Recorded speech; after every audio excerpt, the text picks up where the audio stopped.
A game series that in part created a genre, Castlevania has had a heavy impact on gaming as a whole. With 33 years of games under its belt, Castlevania has proven it is a force to be reckoned with. Accumulating 34 games and multiple spin-offs, in this video I'll be talking about the history and overall legacy of the series. Konami Originally was a jukebox rental and repair company, later on becoming a manufacturer of video arcades, which eventually led to their 1986 game called Castlevania. The original Castlevania is a 2D side-scrolling action-adventure horror game, where the player plays as Simon Belmont, one of many in the Belmont clan. Throughout the series, each Belmont is tasked with killing Dracula, who will be resurrected every 100 years. Castlevania was programmed and directed by Hitoshi Akamatsu, who is referred to as Trans Fisher, a reference to director Terence Fisher, who was a famous Hammer horror director, who had directed films like Dracula, The Mummy, and Frankenstein, just to name a few, all of which had appearances in Castlevania. Konami did this to stop other companies from soliciting their employees, changing their names to parody people involved with horror for the Castlevania series. Akamatsu, with a love of films, entered the project with a cinematic approach. Whoa, nice graphics! I'd like to get my hands on that. Wanting the game to feel like the player was in a classic horror film. The inclusion of the Belmont signature weapon, the whip, was inspired by Akamatsu's love for Raider of the Lost Ark. The music for the first Castlevania games was done by Kinyo Yamashita and Sato Terashima, who both shared the alias James Banana, which was a parody of James Bernard, the composer for the Dracula film. 32 years later, the Castlevania music would be the downfall to a Nintendo announcement. August 7th, 2018, someone accidentally uploaded the theme Monster Dance and Bloody Tears to a Nintendo-affiliated YouTube channel. This revealed that Simon Belmont would be joining Smash Bros. Ultimate, which was announced the next day, August 8th. In a Smash Bros. Dedicated Nintendo Direct, the YouTube channel would then use more cryptic names for their videos, and would keep better track as to not spoil anymore. Yes, I know Richter was announced too, but Simon was the only one unofficially confirmed. The game, which was originally released on the Famicom Disk System, when the game was localized to the West, it featured a name change. This was due in part to the original name being deemed too religious, since it was called in Japan Akamaju Dracula. Nintendo of America then Vice President believed the name translated to Dracula Satanic Castle, changing it to Castlevania. This wasn't the last case of censorship when it came to the North American release. Any instances of blood, nudity, or religious imagery were redone to appease Nintendo of America's censorship policies at the time, which would follow the series for certain games when it came to their Nintendo variants. Granted, after playing Bayonetta, I'm pretty sure they have changed. Akamatsu would also direct the 1987 sequel Castlevania II Simon's Quest. The sequel took influence from Metroid, which is ironic since Metroid and Castlevania are the inspirations for the genre Metroidvania. Akamatsu's last game in the series would be Castlevania III Dracula's Curse. This game would be the first to include a different Belmont as the main protagonist, something the series carries on to this day. Simon's ancestor Trevor Belmont would take the lead. Granted, not all Castlevania games have a Belmont as the protagonist. Akamatsu would work on other games, but due to the commercial failure of the last two Castlevania games, Akamatsu would be demoted before leaving the gaming industry altogether. The next game in the series, Super Castlevania 4, a game that has been deemed non-canon in the Castlevania lore, would be directed by Masahiro Uno, under the pseudonym Jun Furano, which I'm at a loss as to what it could be parodying. Super Castlevania 4 in Japan is a remake in the story of the original. In North America, the story implies it's a sequel to Simon's Quest and that Simon is well over 100 years old. The series would have more success on the SNES than its predecessors. The game was critically acclaimed and sold over 500,000 copies in 1993. 3 more Castlevania games were in the works. This time were directed by Toru Hagahari. These games were Akamaju Dracula, a direct remake of the original, and the critically acclaimed Rondo of Blood, and Dracula X, an inferior reimagining for the SNES of Rondo of Blood. Rondo of Blood was the first in the series to be on a CD-ROM, which also made it the first to have a fully voiced cast. Did you come to save me? Yeah. Oh my, you were injured. Nah, I'm fine. This is nothing to make a fuss over.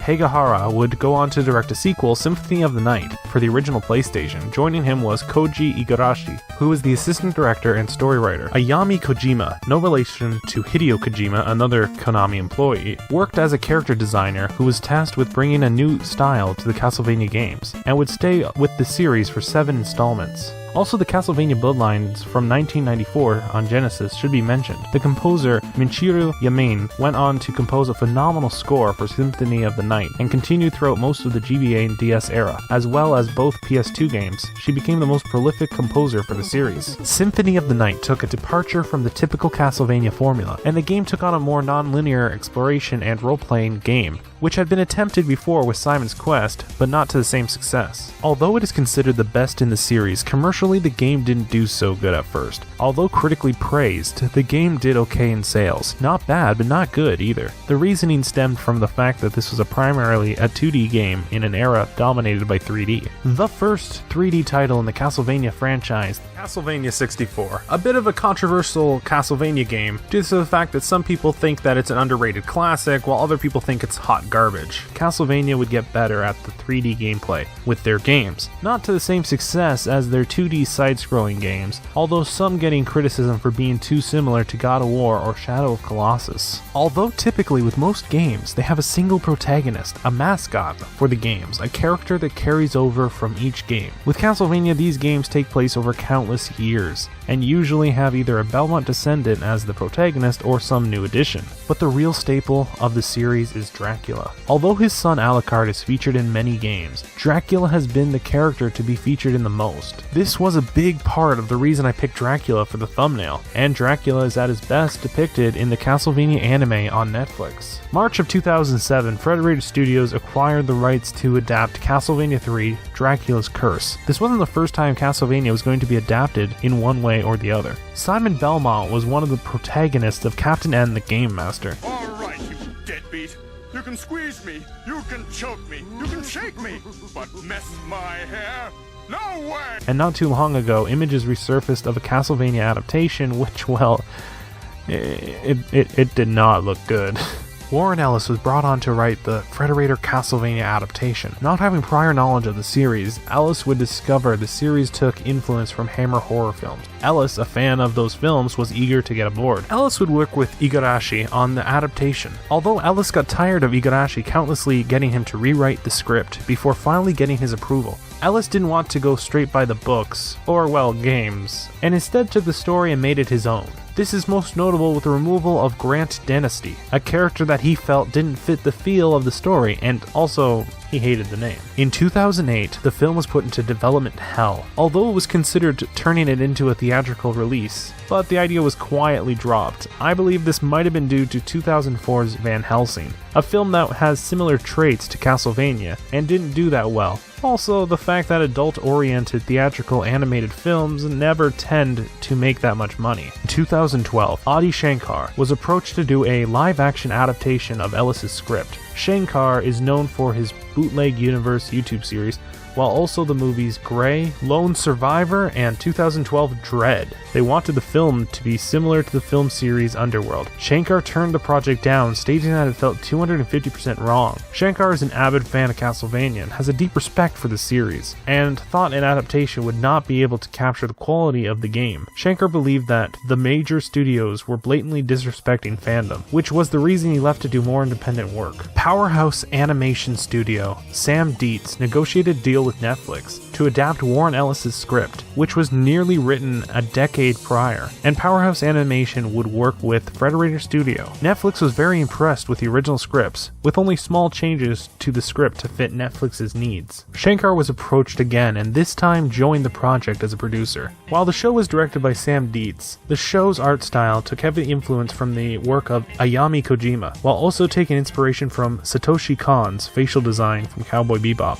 and Berserk. When it came to the character Dracula, Shankar wanted the character to not be written as a typical villain, but instead as a doomed figure. The second season of Castlevania is more geared towards Dracula and Alucard's relationship than the main protagonist, Trevor Belmont. Personally speaking, I think Dracula is one of the greatest villains ever. At some parts of the season, I started to side with Dracula. Yeah, destroy humanity. They deserve it. Granted, I had the opposite opinion during the first season while watching the carnage. Dracula and Alucard's relationship in this series was heavy, with the audience being able to understand both of the characters, and knowing that neither of them want to do this. Dracula doing this to avenge his wife's death, and Alucard knowing that this isn't what his mom wanted, makes for a great story arc and a heavy plot line. It's great. You should watch it if you already haven't. Hi, boy. Koji Igarashi and Ayami Kojima, Castlevania alumni, along with Yoshikataka Amano, would develop a spiritual successor to the Castlevania series. The game is called Bloodstained Ritual of the Night. The game was crowdfunded on Kickstarter with a goal of $500,000, which was succeeded within the first 4 hours of the campaign. When the campaign was finished, the project received $1.5 million. The game is done in the vein of Metroidvania. The game is a success, with it being considerably favorable, available on PC, PlayStation 4, Xbox One, and Nintendo Switch. Although with the success and prosperity of Castlevania, the game has sat dormant at the hands of its own company's bad decisions, prompting the creation of Bloodstained, since fans wanted a new Castlevania game, which gave Igarashi an idea to develop a successor, but fans were not going to get it through Konami.